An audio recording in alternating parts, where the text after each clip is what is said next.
Have you ever wondered what games you should keep or you should lose? Find out here at Purge Reviews. Happy City was all the rage for a little bit. This little small card game, really a filler about building a happy city.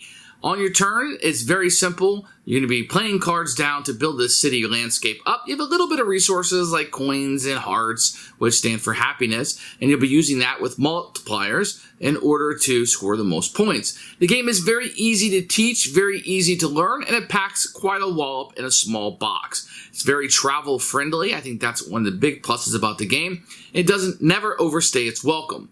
What you're going to, and when you're done building it up, you're going to have a little happy city, and you're going to score points based off that.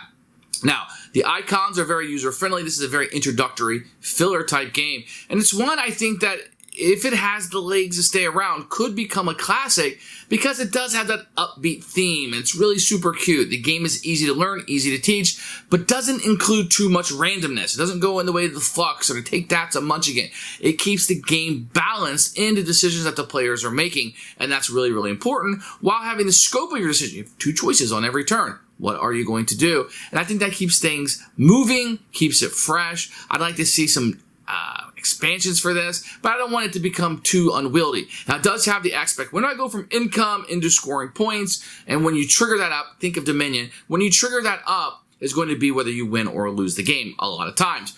Very fun, very happy themed game, one we've had a lot of fun with, and one we'll definitely be keeping. Here is Happy City, which is a Gamewright game. Comes in a pretty nice box, very striking, but a very large box. You're going to get some instruction manuals when you open it up. Place for the cards in here, and then you're going to have a place for your tokens. So it's a lot bigger than it needs to be, but it does have some nice artwork around it, and there is a pretty nice insert, even though it's kind of cheaper made, so it's pretty good. You're going to have some different cards on here. They're a little small, a little cheaper, but the price for this game is pretty good. You can see the icons on them are pretty well done, and you can see, and each card's a little bit different, although some do repeat. These tokens are nice. They're very thick and very nice, but a little bit generic. But I think the components are fine for this game. You're going to have some expert ones in here that you can utilize. All of the icons are clearly seen.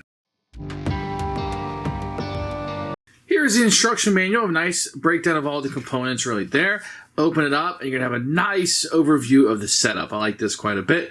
And you'll go through and you'll learn how to play. There's plenty of pictures and examples, and then you'll enter the game and how to score some helpful hints that are here. Then, if you want to include the expert variant, you may do so and bring that in. I think it explains it very easily in a quick play guide on the back. This was really aces. For a very simple game, they do a great job with their rulebook. Set the game's going to be very easy. You're going to shuffle each deck of cards based on the numbers on the back.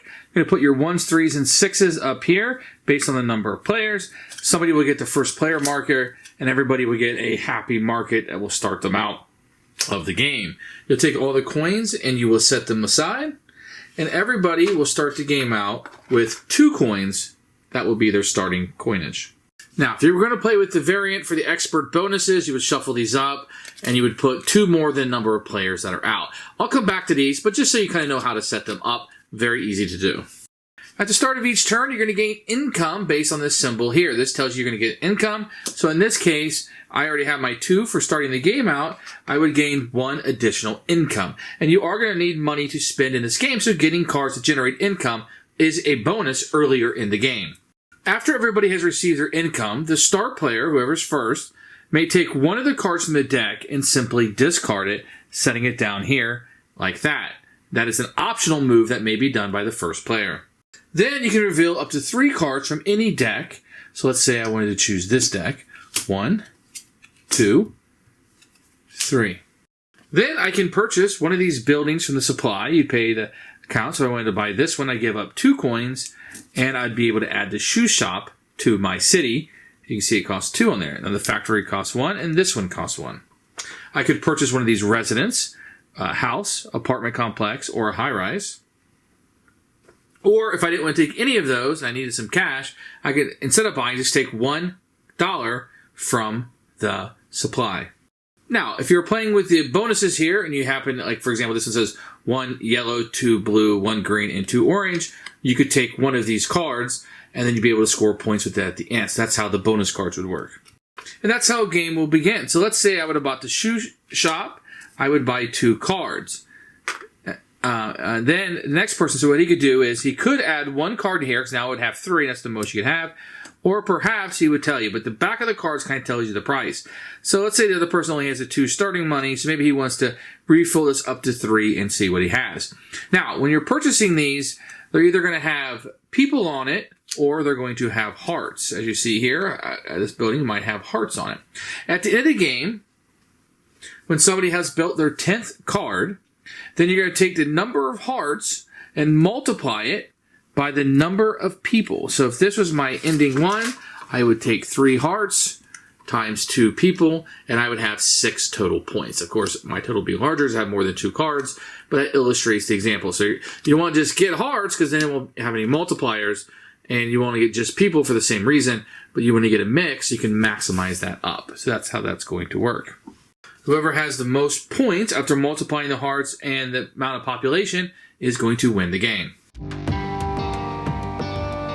Who should buy this game? Anybody looking for a nice filler card game. You have that SimCity-esque, I guess, a little bit of building your city. That's really fun. People tend to like that. The scoring is very easy to understand. The turns are very quick, and you can have a casual conversation while playing. You definitely can play this with your kids. You can play this with a family, and you can play this with just gamer adults as a filler game. So it's going to have a wide berth of who can play this game and who's going to enjoy it. Even non-gamers can enjoy this game. And that tells a lot about the testament of the design of this one. So excellent game. One I would say is pretty essential to a gaming collection. If not this game, then a game like it. Excellent game here. Gamewright really knocked it out of the park with this one. Happy City, definite keeper.